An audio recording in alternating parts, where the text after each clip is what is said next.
ಪ್ರಭು ಕ್ರಿಸ್ತರಲ್ಲಿ ನನ್ನ ಒಲುವಿನ ಸೋದರ ಸೋದರಿಯರೇ, ಇವತ್ತಿನ ಶುಭ ಸಂದೇಶ ಮಾರ್ಕ ಅಧ್ಯಾಯ 7 ವಾಕ್ಯ 34 ತಿಳಿಸುವುದೇನೆಂದರೆ, ಎಫ್ಫತ್ತ ಅಂದರೆ ತೆರೆಯಲ್ಪಡಲಿ.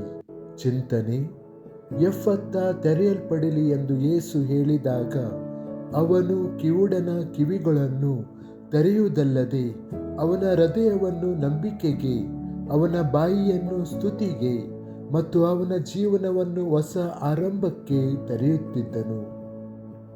ಹಲವು ಬಾರಿ ನಾವು ಸಹ ಮುಚ್ಚಲ್ಪಟ್ಟಿದ್ದೇವೆ. ದೇವರ ವಾಕ್ಯಕ್ಕೆ ಮುಚ್ಚಿದ ಕಿವಿಗಳು, ಕ್ಷಮೆಗೆ ಮುಚ್ಚಿದ ಹೃದಯಗಳು, ದಯೆಯನ್ನು ಮಾತನಾಡಲು ಮುಚ್ಚಿದ ಬಾಯಿಗಳು ಮತ್ತು ಇತರರಿಗೆ ಸೇವೆ ಸಲ್ಲಿಸಲು ಮುಚ್ಚಿದ ಕೈಗಳು.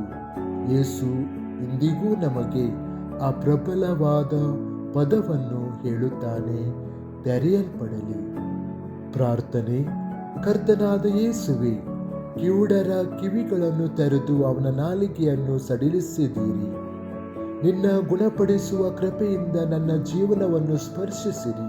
ನಿನ್ನ ವಾಕ್ಯವನ್ನು ಸ್ಪಷ್ಟವಾಗಿ ಕೇಳಲು ನನ್ನ ಕಿವಿಗಳನ್ನು ತೆರೆಯಿರಿ. ನಿನ್ನ ಪ್ರೀತಿಯನ್ನು ಆಳವಾಗಿ ಸ್ವೀಕರಿಸಲು ನನ್ನ ಹೃದಯವನ್ನು ತೆರೆಯಿರಿ. ನಿನ್ನ ಒಳ್ಳೆಯತನವನ್ನು ಧೈರ್ಯದಿಂದ ಘೋಷಿಸಲು ನನ್ನ ತುಟಿಗಳನ್ನು ತೆರೆಯಿರಿ.